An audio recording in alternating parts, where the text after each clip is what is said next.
Hello students, welcome to catalyst institute. मैं हूं सोनिया और आज हम करने जा रहे हैं क्लास 10th लेसन 2 पार्ट 3, जिसमें हम बताएंगे स्ट्रेंथ ऑफ एसिड और बेस। मतलब कि कोई भी एसिड या बेस सॉल्यूशंस हैं वो उनकी स्ट्रेंथ का कैसे पता लगता है कि वो कितने स्ट्रॉन्ग हैं। तो इन्हें पता लगाने के लिए हमें क्या देखना होता है, हमें यूज़ करने हैं यूनिवर्सल इंडिकेटर्स। यूनिवर्सल इंडिकेटर, अब यूनिवर्सल इंडिकेटर क्या होते हैं? ये बहुत सारे इंडिकेटर्स का मिक्सचर हैं। और दूसरी बात, ये हाइड्रोजन आयंस की डिफरेंट कॉन्सेंट्रेशंस पर कलर्स भी डिफरेंट देते हैं। मतलब अगर हाइड्रोजन आयंस की कंसंट्रेशन ज़्यादा है या कम है, इसी पर इनका कलर डिपेंड करता है। फिर आता है पीएच स्केल। अब हाइड्रोजन आयन कंसंट्रेशन को मेजर करने के लिए जो स्केल यूज़ किया जाता है उसे बोलते हैं पीएच स्केल। इसमें जो वर्ड पी है, स्मॉल पी और कैपिटल एच यूज़ करते हैं। और ये स्मॉल पी मतलब पोटेंस, एंड पोटेंस का जर्मन में मीनिंग होता है पावर। पीएच स्केल पर हम ये मेजर करते हैं कि कोई सॉल्यूशन जो है वो एसिडिक है या बेसिक है। हम बेसिकली इसको 0 से 14 तक ये स्केल माना जाता है, जिसमें कि 7 दिया जाता है न्यूट्रल को, लाइक दिस। 7 है न्यूट्रल, और अगर 7 से कम होता जाता है तो एसिडिटी बढ़ती जाएगी, और अगर 7 से ज़्यादा होता है तो बेसिक नेचर जो है वो बढ़ेगी।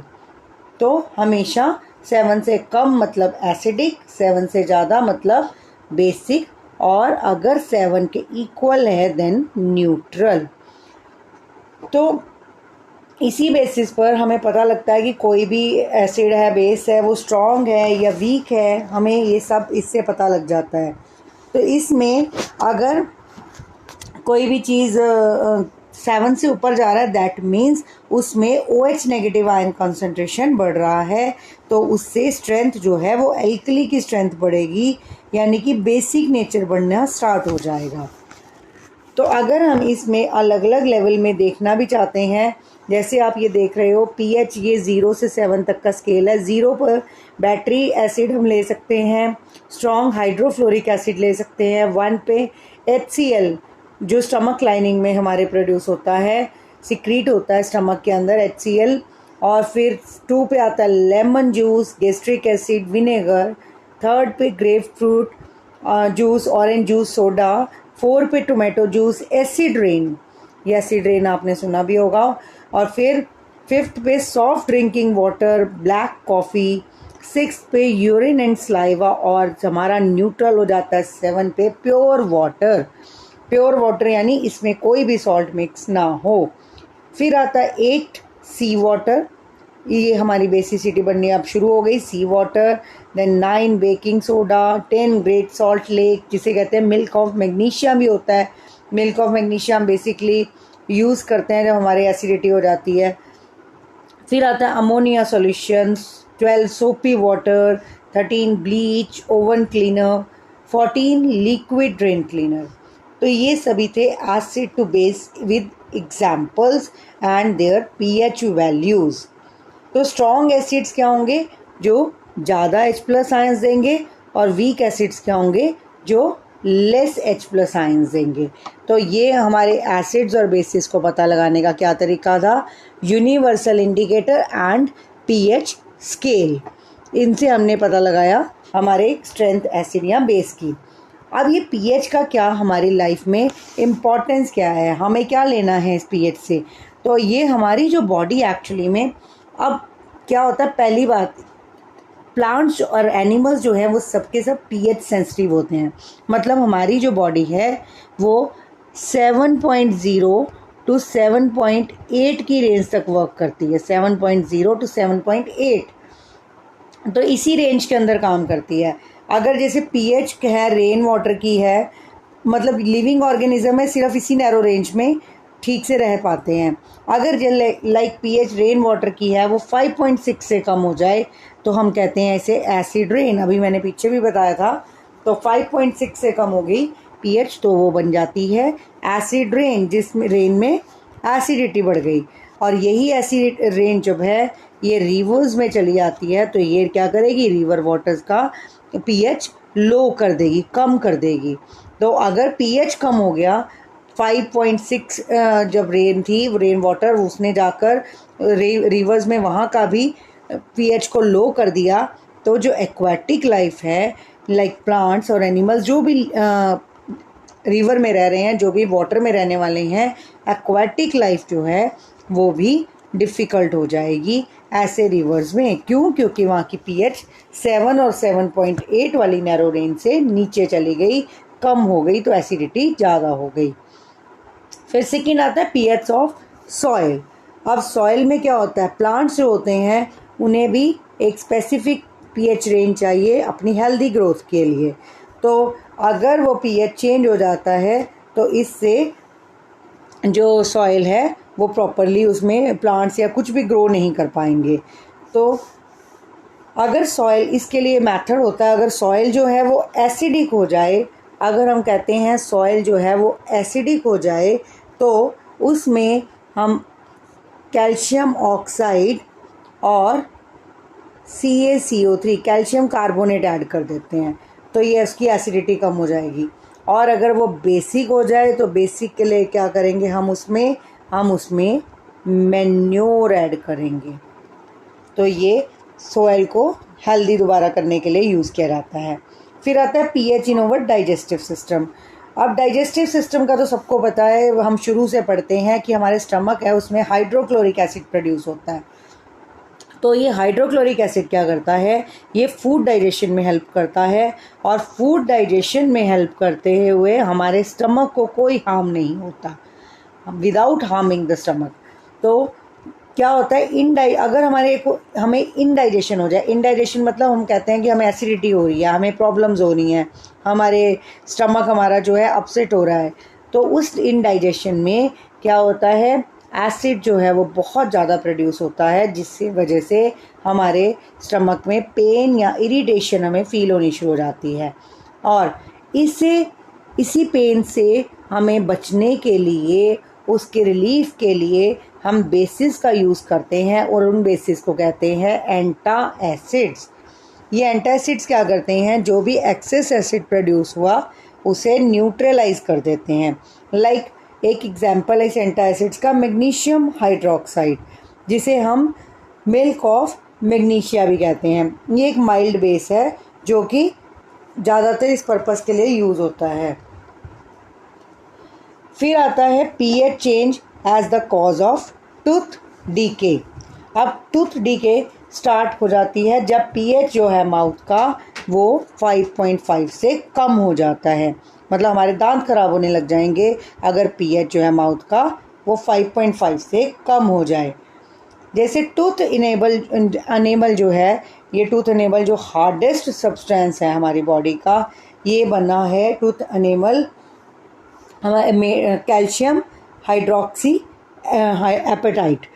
ये जो है ये एक्चुअली में कैल्शियम फॉस्फेट की ही एक क्रिस्टलाइन फॉर्म है, ये हार्डेस्ट सब्सटेंस है हमारी बॉडी का ये अनेमल। तो ये वाटर में डिज़ोल्व नहीं होता, लेकिन अगर पीएच जो है वो 5.5 से कम हो जाए, लो हो जाए, तो ये करोड होना शुरू हो जाता है। करोड मतलब जैसे आयरन को जंग लग जाता है ना, ऐसे ही हमारे दांत जो है वो ख़राब होने लग जाते हैं। क्यों? क्योंकि अगर 5.5 से कम हो गया तो एसिडिटी बढ़ जाएगी, तो फूड पार्टिकल्स हैं वो एसिड प्रोड्यूस करेंगे, जिससे हमारा टूथ डीके स्टार्ट हो जाएगा। तो इन्हें हम कैसे दूर कर सकते हैं, हम इन्हें टूथपेस्ट से दूर कर सकते हैं इस टूथ डीके को, मतलब प्रॉपर ब्रश करना है। क्यों? क्योंकि टूथपेस्ट जो होते हैं वो जनरली बेसिक होते हैं, तो ये एक्सेस एसिड जो है उसे न्यूट्रलाइज कर देते हैं और टूथ डीके से को प्रिवेंट करते हैं। फिर आता है self defence by animals and plants through chemical warfare, मतलब कि अब एनिमल्स और प्लांट्स अपने आप को कैसे बचाते हैं केमिकल से। अब क्या होता है, जो बी स्टिंग होती है, मतलब जब आपको बी होती है किसी भी तरह की, वो काटती है, तो वो एक एसिड लीव करती है जो कि पेन और इरिटेशन देते हैं, और उस एसिड की वजह से ये एसिड जो है ये पेन इरिटेशन दे रहा है, और इसे रोकने के लिए एक माइल्ड बेस यूज़ करते हैं, जैसे कि बेकिंग सोडा, और ये हमें रिलीफ दे देता है, वहाँ से जो भी उसने एसिड प्रोड्यूस किया वो न्यूट्रलाइज हो जाता है, तो हमें रिलीफ मिल जाता है। और ऐसे ही जो नेटल लीव्स होते हैं उनके स्टिंगिंग हेयर होते हैं, ये भी इसमें भी जब यह अगर हमारे कहीं भी लग जाएं, टच हो जाएं, तो ये मीथेनोइक एसिड प्रोड्यूस करते हैं, जिससे बर्निंग पेन स्टार्ट हो जाती है। तो नेटल एक्चुअली में ये नेटल लीव्स क्या होते हैं, ये ना वाइल्ड में होते हैं, मतलब जंगलों में जैसे होना, वाइल्ड प्लांट की तरह हैं। और इनके जो लीव्स होते हैं इनके ऊपर ना स्टिंगिंग हेयर होते हैं। अब ये स्टिंगिंग हेयर्स क्या करते हैं, ये पेनफुल स्टिंग देते हैं जब हम गलती से उनसे टच भी हो जाएं। तो क्यों देते हैं, क्योंकि उन्होंने प्रोड्यूस करना है मीथेनोइक एसिड। अब मीथेनोइक एसिड जो है वो हमें दे रहा है एक पेन, लेकिन अब इसकी बहुत अच्छी एक रेमेडी भी होती है कि अगर एक प्लांट और है डॉग प्लांट, ये डॉग प्लांट जो होता है, अगर हम उस जगह पर जहाँ हमें पेन हो रहा है इस नेटल लीफ के कारण, अगर हम वहाँ पर इसे रब कर दें इस डॉग प्लांट के लीफ को, तो हमें उसी टाइम उससे रिलीफ मिलना शुरू हो जाएगा। और सबसे इंटरेस्टिंग बात ये है कि ये हमेशा नेटल लीफ के साथ ही लगा होता है, बस हमें पहचानना आना चाहिए, तो आपको साथ ही मिल जाएगा। अब हम जो करते हैं, हमारे पास बहुत सारे ऐसे एसिड्स भी हैं जो हम नेचुरली देखते हैं, लाइक हम यूज़ करते हैं विनेगर। अब विनेगर क्या होता है, विनेगर क्या है, एसिटिक एसिड। विनेगर क्या है, एसिटिक एसिड। ऐसे ही अगर हम बात करें ऑरेंज की, ऑरेंज क्या है, सिट्रिक एसिड। और अगर करें टैमरिंड, टैमरिंड क्या होता है, इमली। टैमरिंड की बात करें तो वो है, उसमें कौन सा एसिड है, टार्टारिक एसिड। अगर टोमेटो तो सभी खाते हैं, सभी को पता होगा, तो उसमें लेकिन होता है एसिड कौन सा, ऑक्सैलिक एसिड। फिर आते हैं हम सोर मिल्क, सोर मिल्क या फिर आप कर्ड भी कह सकते हो। सोर मिल्क या कर्ड, इनमें होता है लैक्टिक एसिड। फिर आता है लेमन, लेमन क्या है, वो है सिट्रिक एसिड। फिर आया एंट स्टिंग, एंट स्टिंग जो होती है इसमें कौन सा एसिड आता है, मीथेनोइक एसिड। और एंट की स्टिंग हो या नेटल की स्टिंग हो, नेटल में तो मैंने पहले ही बता दिया, उसमें भी है सेम मीथेनोइक एसिड। तो ये सारे एसिड्स आपको बता रहे हैं भी किस में किस टाइप का एसिड होता है। इसको भी लिख देते हैं मीथेनोइक एसिड, ताकि आप इसमें कंफ्यूज ना हो। तो ये सारे एसिड्स हैं जो हमें नेचुरली अकरिंग होते हैं। फिर एक और चीज़ आती है पीएच ऑफ सॉल्ट्स। अब सॉल्ट्स जो है पीएच की, वो अलग अलग हमें पता लगता है। हम अगर अलग अलग टाइप के सॉल्ट्स लेंगे, वो भी उनकी भी पीएच भी अलग होती है। लाइक अगर हम एक स्ट्रॉन्ग एसिड ले लें, स्ट्रॉन्ग एसिड और स्ट्रॉन्ग बेस ले लें, उनसे, क्योंकि उनसे बनता है न्यूट्रल सॉल्ट। दोनों ही स्ट्रॉन्ग है तो दोनों ने मिलकर कर दिया न्यूट्रलाइजेशन, न्यूट्रल सॉल्ट, जिसकी पीएच होगी 7। लेकिन अगर एसिड स्ट्रॉन्ग हो गया और वो वीक बेस से मिला, क्योंकि एसिड स्ट्रॉन्ग था तो सॉल्ट भी एसिडिक ही होगा, तो एसिडिक होगा तो पीएच क्या हो जाएगी, <7। और अगर हम स्ट्रॉन्ग बेस ले लें और वीक एसिड पर बेस स्ट्रॉन्ग हो गया तो सॉल्ट क्या हो गया, बेसिक। तो उस बेसिक के लिए पीएच क्या हो जाएगी, 7। तो इससे हमें पता लगता है कि हम स्ट्रेंथ कैसे देख सकते हैं, पीएच का क्या हमारी डेली लाइफ में भी कितना यूज़ है। तो आई होप आपको ये समझ आ गया होगा। तो आज के लिए बस इतना ही। अगर आपको ये वीडियो अच्छी लगे तो हमारे चैनल को सब्सक्राइब कीजिए और इस वीडियो को लाइक कीजिए, कमेंट कीजिए, शेयर कीजिए, ज़्यादा से ज़्यादा लोगों तक पहुंचाइए। और इसके साथ ही हम मिलेंगे अपनी अगली वीडियो में। और इसके साथ हमारा इंस्टाग्राम चैनल भी ज़रूर चेक कीजिए, जिसका लिंक दिया गया है डिस्क्रिप्शन बॉक्स में। तो चलिए मिलते हैं नेक्स्ट वीडियो में, तब तक के लिए थैंक यू।